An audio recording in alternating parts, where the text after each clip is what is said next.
What have you become? Myself.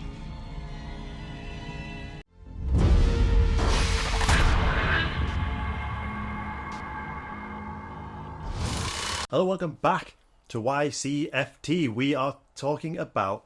To be honest, this was a member-recommended video. Highly recommend. This movie came highly recommended. It has also appeared in our comments before. A particular work of Stuart Gordon has been highly recommended to us. Mm-hmm. I don't know a ton of Stuart Gordon's work. I'm not. But I think I've do seen any. quite like Castle Freak. Yeah. I am very much a fan of Castle Freak. It's a weird thing to say you're a fan of Castle Freak, 'cause it's not one of those films that is a Not nice easy film watch. to watch and not extremely rewatchable. But we are talking about From Beyond. This was his follow-up to Reanimator. Yes. We notice they are both H.P. Lovecraft adaptations. They are. Yeah. I think this one's quite a loose adaptation. Castle Freak was also a Lovecraft adaptation, so he loves his craft, you could say. I'm not proud of it. We went in with absolutely no Absolutely idea. nothing about this at all. Yeah, I've never even heard of it. So what do you think of it? I mean, I'll start off by saying I am not a big Lovecraft fan. I like some sci-fi horror, but Lovecraft is like, he's generally a little bit too out there for me, so I've never read any of his stuff. I'm not, also, as I've established, not very familiar with Stuart Gordon's work, but I did enjoy this one quite a lot, actually, and I mean, I'm sure we'll talk about it as we go, but for me it was quite reminiscent of some other big films, like horror movies. That hadn't came out yet. That hadn't yet come out. Yeah. That, yes, so they were clearly maybe a bit inspired by From Beyond, or, just even go back further a bit more, maybe inspired by Lovecraft. So that I found quite interesting. I enjoyed it. So did I. I really enjoyed it. It was... I was surprised at how much I enjoyed it. It was 6 Yeah, stars. it's a wild ride, this film. Stars Jeffrey Combs. Yeah. And he was also in Reanimator. Was Barbara Crampton, was she in Reanimator as well? She was, yeah. I most know Jeffrey Combs for playing Commander Shran in Star Trek Enterprise. There we go. The Andorian, the blue aliens with little antennas. Yeah. I adore him in that role. And I've just always liked him as an actor. I liked it when he popped up in I Still Know What You Did Last Summer. Oh, God, yeah. Criminally underused. He's just one of those actors, he's always around. He's always, in horror, very familiar with horror.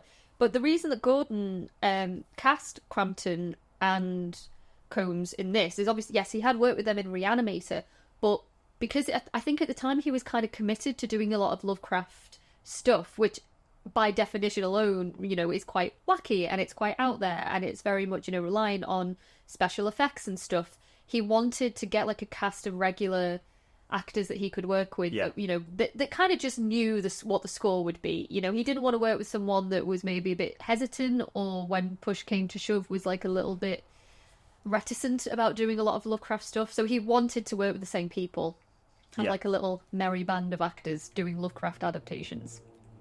Cool. I just realised I call him Coombs instead of Combs. I think it's Coombs or Combs. Yeah. Jeffrey plays... He's got a strange name, his character, isn't he? Crawford Tillinghast. Tillinghast. What a last name. Yeah. So he is a scientist and he's working in this house with... Dr. Pretorius. Yes, and who's he played by? Ted Sorrell. They've created a device called the Resonator. Yes. And within the world of this film, they think different dimensions are essentially like layered on top of each other. And what the Resonator does, it allows anyone within its proximity to see into this other dimension. Yeah. Apparently these creatures that are always there, we just can't see them and they just can't see us. We can't interact unless this machine is turned on. Because it specifically stimulates the pineal gland. The pineal gland. When the creatures in this world realise that they can see us, they tend to get a bit violent. So I didn't have anything for set dressing for this, so I just kept a bat that we had out for a different video and made it purple, because purple is a big colour throughout this film. So they turn on the machine. Do you feel it, Crawford?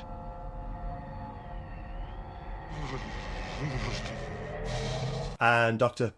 Pretorius, Yeah. he has his head bitten off. Well, he goes a little bit power mad, doesn't Yeah. he? Before said decapitation. Yeah. So the device, it stimulates the glands in such a way it can change your behaviour and make you do things that you wouldn't normally do. What's interesting about is decapitation is there's no blood and there's just like a twisted wound at the end, almost looks like a an ice cream cone. Bit off his head. Like a gingerbread man. I always love later on when you see like the crime scene, it's missing the head. Yeah. Like the chalk outline of it. Yeah, just little cut details. short of the head. So Crawford ends up in a mental asylum because he's been arrested, assuming that he'd killed the doctor. No, obviously nobody believes the story, and this is where we meet Barbara Crampton's character. Yes. And what's she called? Catherine McMichaels. Catherine McMichaels. She's interested in the work and doesn't fully believe him, but thinks that the research that they were in could possibly help people with schizophrenia, which is kind of the origins of a lot of their work as well. That they'd researched that people with these certain conditions had like an inflamed pineal gland, which would explain like their strange behaviour, because they might just be seeing things that are there, but other people can't. Her father suffered from schizophrenia. He was committed to an asylum, which I think she mentions is where he died. And so she's quite personally invested in this particular case. If it can do any good to shed light on schizophrenia, she's gonna She do thinks it. it could help cure a whole range of ailments. Yeah. Mental, like especially mental ailments. Yeah. Or even, like I said, to help them understand. Yeah. So Crawford is released into her care so that they can try and recreate the experiment. He doesn't want to do it. The police only allow it because they cannot explain what has happened. You've been released into my custody. You'll have to come with me. Where do you plan on taking me? Back to the Pretorius house. I want you to recreate your experiment. No. So they go back to the house along with a detective Yeah. played by... Well, his character is called Bubba Brownlee, which Bubba first Brownlee. of all What is the- just what a name. wonderful. But he's played by Ken Foree, who Best known for Dawn of the Dead. yes, He's yeah. wonderful in this. In fact, He I like is. all three of them. They work together really well, actually. Yeah, So we have like Barbara Crampton, who is essentially the rise or the hot shot, desperate to prove herself. We've got Jeffries Crawford, who is like the reluctant scientist, like Yes. the brilliant scientist. He does not want to turn the machine back on. But the Bubba, he's the skeptic. he's the skeptic. Yeah, he's the copper. You know, he's just there because, like, right, He needs to keep it out because they have keep just an eye on given these two. because Crawford could still be a criminal at this point. Yeah, you need it's still like an police active supervision. investigation. Yeah. Yeah, they each fill different roles, and I think they bounce off each other really well. Yeah, there's a little bit of comic relief that you get from them as well, especially from Bubba. But something I did write down, I had forgotten about this, is her whole look, Catherine's look, Barbara Crampton, but also a bit of her character as well. I think she'd be a really good Harley Quinn. There's something very kind of reminiscent to me about that Especially character. the Harleen Quinzel around the beginning of the film. Yeah, it's like obviously she starts off as like, you know, the doctor, like very professional looking. She's got like glasses on, and you know. I was gonna say, I just got very distracted. I just saw a cat go up on its front legs and raise its tail into the air. It's gone now. No one will be able to see it, but it was really weird. Catherine, like to me, physically and just in terms of her character, very kind of Harley Quinn-esque. You know, that ambitious doctor. And then obviously we have like the physical sort of transformation throughout the movie too. Just a little observation that I found. There's a cheap and cheerfulness to this film, and the machines have got a dome on the top, and essentially what look like tuning forks and spin and kind of hum and glow purple when it's turned on, which I really like. I like the kind of the noise that comes along with the machine, and a nice little detail is it's very analog because of the electromagnetic field it makes. If they would use like computers and whatnot, it would wipe out the coding. Yeah. It wouldn't work, so it's very analog. Something which, now there is a kind of remake / spin-off of this that kind of ignores that, and it's on Full Moon made it, so it's on their streaming service. You can get it as an add-on for Amazon Prime. They're the company that made Puppet Master, which I love Puppet Master. Big fan of the Puppet Big fan Master. of Puppet Master. Yeah. So also cheap and cheerful. They made their money in direct-to-video films. And Yeah. They kind of survived going straight to streaming. So they did a 6-part series on the Resonator, Yeah. and it kind of acts as a sequel, but is also Its own. a remake, its own thing. The first 2 episodes were cut together into a movie called The Resonator Miskatonic U, which is a fictional university in that world. The rest of the episodes are still under the Resonator, but go into more Reanimator. So it's like if anyone's interested in this world or the world of Reanimator and From Beyond, that is an option. It's cheap, Yeah. but it kind of mirrors a lot of the cheapness in this, and I think still There has is a some of cheapness the charm, and Yeah. goes a bit more into detail into the machine and Yeah. Well, you said the various things that are in this other dimension. And I watched it all.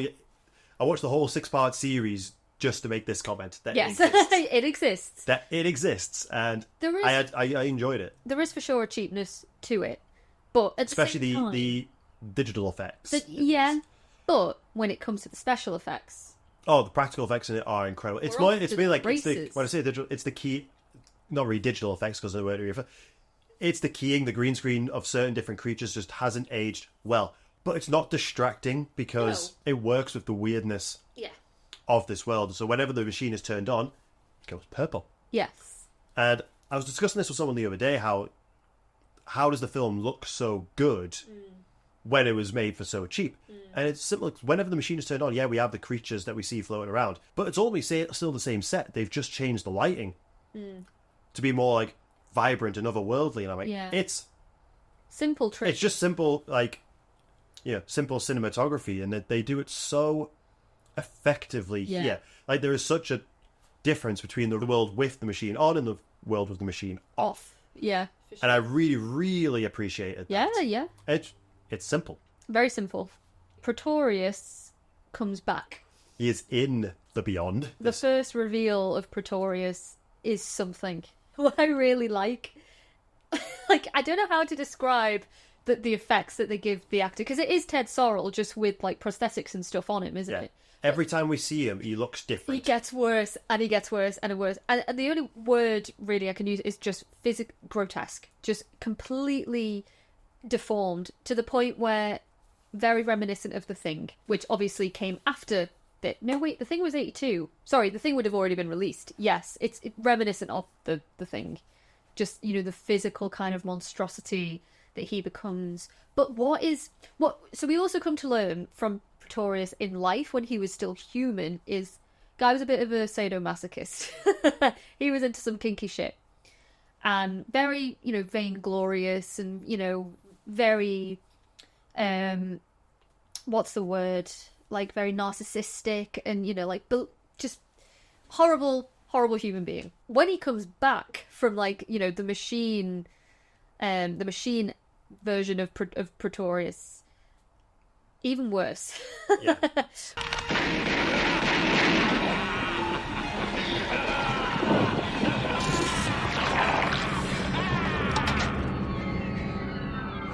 But he still is driven by those kind of instincts Yeah.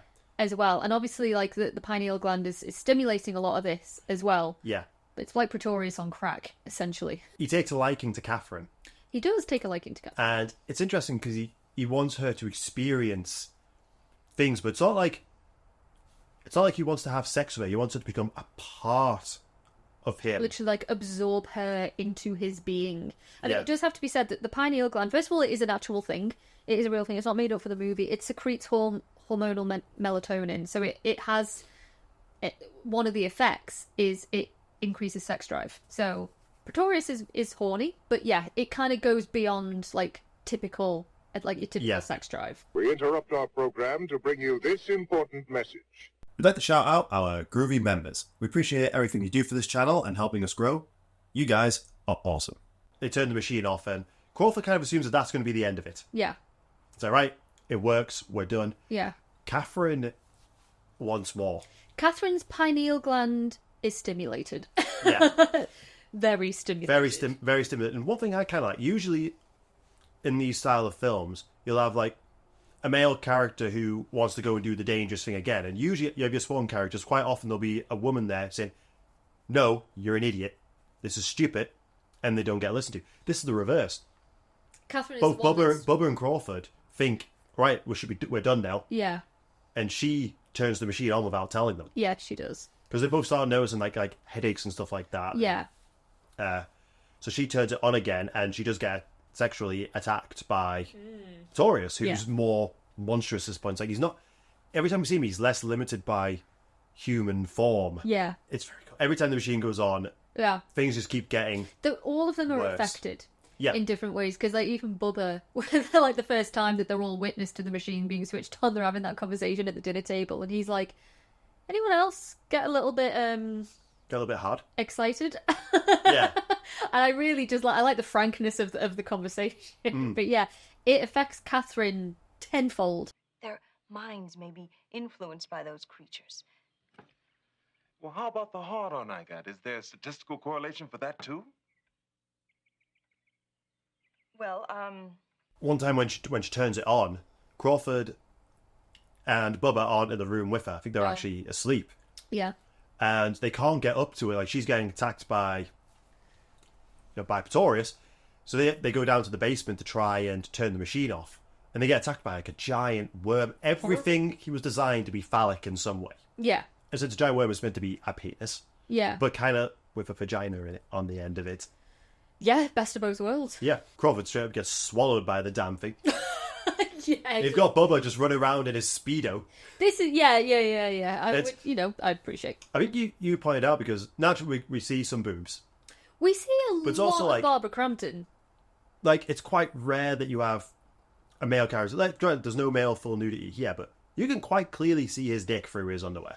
There is a scene, I think it's the scene we're talking about with the giant worm, on the staircase. Yeah. And Bubba is basically fully naked aside from his Speedos, but like, he tumbles down the stairs and if you're looking, you can see a lot of Bubba. But I appreciated it because this was Ken Forey. But also, good looking guy. Yeah, horrors. There's not enough horrors out there where where they're equal ops in terms of the nudity. And Barbara Crampton is not full frontal in this. At least I don't think she is. But I did also appreciate, when she is wearing her dominatrix outfit, it's kind of counterbalanced by the fact that we get Ken Forey in his Speedos. So I suppose that means we should go into the dominatrix outfit because that is after this. Yes. They pull power to the machine, turn it off, and she is quite drastically changed at this point. Bubba is like, we are done. Yeah. But Crawford, after being swallowed by the web, he's lost all of his hair at this point. Like, he's quite weak. Yeah.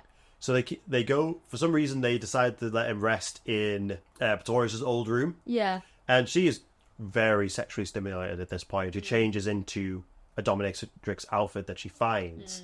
Kind of tries to mount Crawford. She does? It's when you look at the scene, it's like, that's not okay. He is unconscious. Yeah, so she sits on him and just kind of like reaches under. Yeah, she straddles him and she has a little fondle.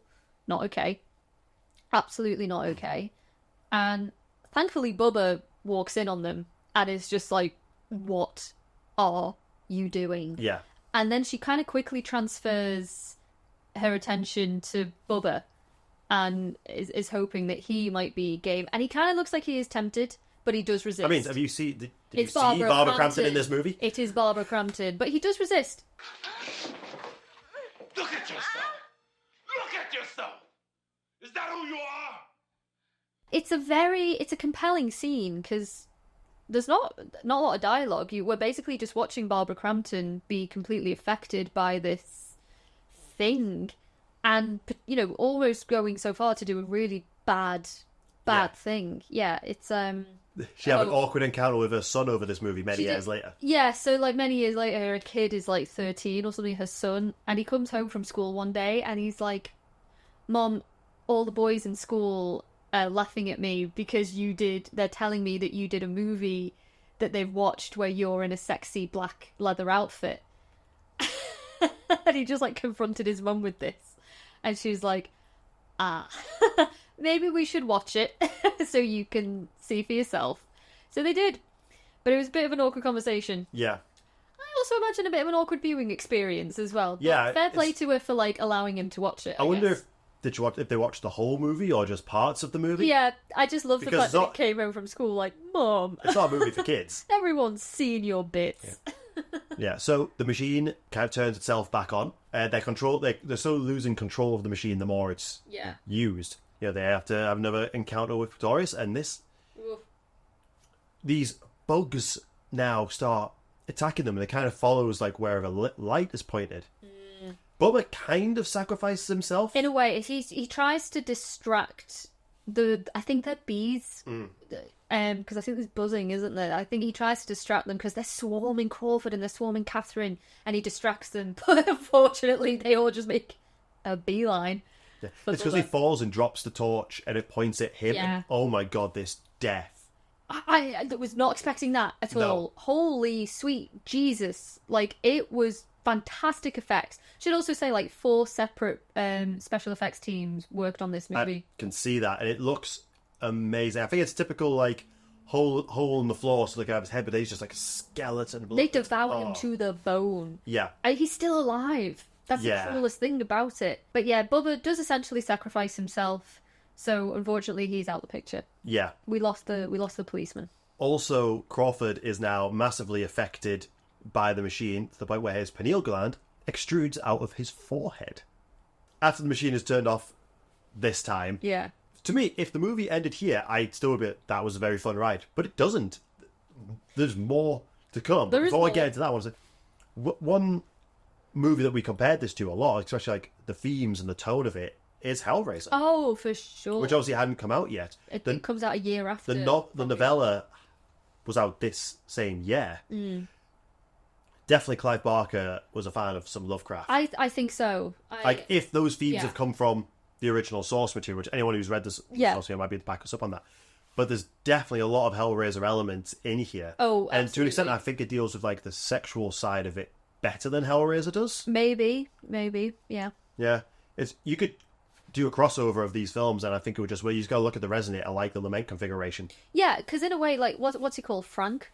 In Hellraiser, in the first one. Frank and Pretorius, you know. Very similar characters. Brothers from another mother. And every time we see Frank, he looks different as well. Oh, yeah, it gets worse Yeah. and worse. Yes, absolutely. There's similarities. And some sort of like, so the box is almost like a drug and Yeah. addicted to playing with it. Yeah, But definitely. same with the Resonator. Very similar. So now we go to the hospital. And Catherine has to kind of deal with the consequences of what she's done, which you don't usually see in these types of movies. Consequences, like, she has to deal with the fact that, like, a man is dead, a really good officer is dead, Yes. Crawford is deformed at this point. Yes. She's there in a dominatrix outfit. Yeah. Essentially, because she went into this hospital on her high horse. Like, she knows better than what Yeah. they're doing.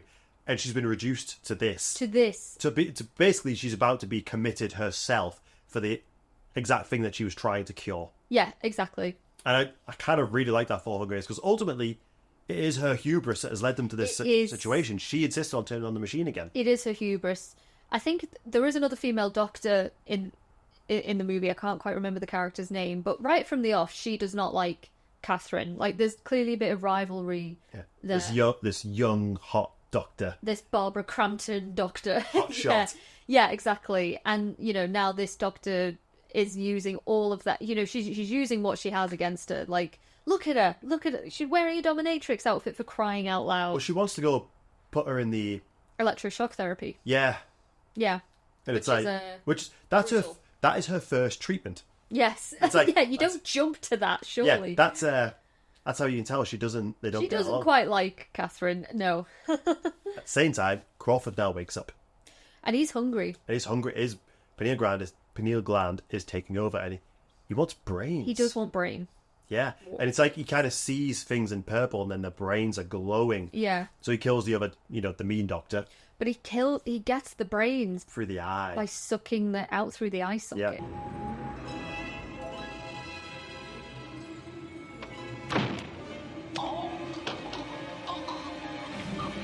I really feel it for him in this moment. It's like he does not want to do this. No, he doesn't. I don't think he realises really what he's doing Yeah. until he's confronted with it. This leads to they both escape the hospital separately, Separately, yeah. and they go back to the house, to the Resonator. Catherine wants to destroy it. Yeah. With a massive bundle of dynamite, I must say. A very, like, typically movie-looking bundle of A dynamite. with time on it. It's a movie bomb. Yeah, basically. And the machine turns on. She is attacked by Crawford and has to, like, basically chop his pineal gland off. Yeah.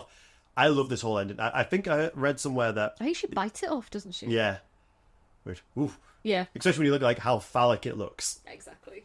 I think I read somewhere that they ran out of money during They the did. last scene for Yeah, they Pretorius' final form, but I think it looks great. Oh, it does. It looks brilliant. Yeah. And then you got chases through the house, like we've got tentacles, all sorts going on. Visually is so enticing, this It film. is. Like Yeah. I loved watching every frame. It just looked really, really cool. The cheapness of the effects, just like I said, just add to it. Yeah, Like definitely. I said, the special effects look good, and I think they just framed them very well to maybe hide the fact that they didn't have budget. And Yeah. the fact that you've always got the human face as a part of it, so you've got something to, like, connect to. Connect the characters to, yeah. Pretorius eats Crawford. Yeah, it does. And this kind of bit, I think, if they were to remake this today, they could do it really interesting. Because then he goes after Catherine, and so now we know basically what he wanted to do is he wanted to eat her to become a part of it, and that's what he's done to Crawford. But then Crawford's mind fights back Yeah. inside, so you've got this internal struggle. Which was, it's hard to show an internal struggle. So it's kind of show like parts of the body like pulling away. You see them as skeletons fighting each other. It's really good. From all to all through this, the timer is going. Yeah. It's cool. That is it. It is. Cool as fuck. That's the best way I can describe this. She does. I remember thinking at the time, because like she sets the timer, doesn't she? Yeah. She does. She doesn't exactly like try and rush out of the house. Like I know she does get derailed by she Crawford. goes down and then goes back up And to then she check goes on it. back up. That's the thing. It's like, get out the front door, Catherine. Like, Well, she don't jumps- go back up to the room where the bomb is. She jumps out the window and breaks leg, and a very gnarly break as Oh, well. yeah, You see yeah. the neighbours. The explosion that happens does not match the size of that bomb. No, because it only blows up the first, like, the attic room, doesn't it? Yeah. But then it only really sets it on fire. Yeah. The windows blow out, and it's like, no, we're talking like a bundle of that house is gone. It's going to blow up a city. Well, not quite, but, you know, it's going to do damage. Maybe, at least the house is Yeah. gone. But I can let that pass. Yeah. And she's just maniacally laughing. Yeah, I She's think... she's broken. At I this think point. she's crying, and then it turns into laughter. Yeah. And it is ultimately it's quite a short film. You only have so many characters throughout the movie as well. It's like a very contained story. Yeah. But Which is what I quite like. Like, we don't need anything more. sometimes the problem with sci-fi is it can get a bit too complicated. This, like, they keep the story is quite simple. Keep it to a minimum. Well, we got basically 2 locations.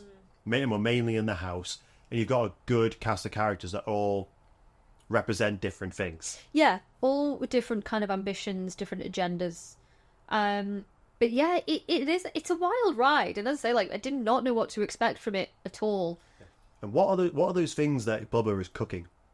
What are those things? I think Oh my god! they look like dumplings. We think they are, but initially I was like, are they cauliflowers? It's weird, but yeah, like We don't have dumplings that big over here in the UK. not that I've made. Like, but then there's like a stew sort of thing underneath it. Like, I don't know.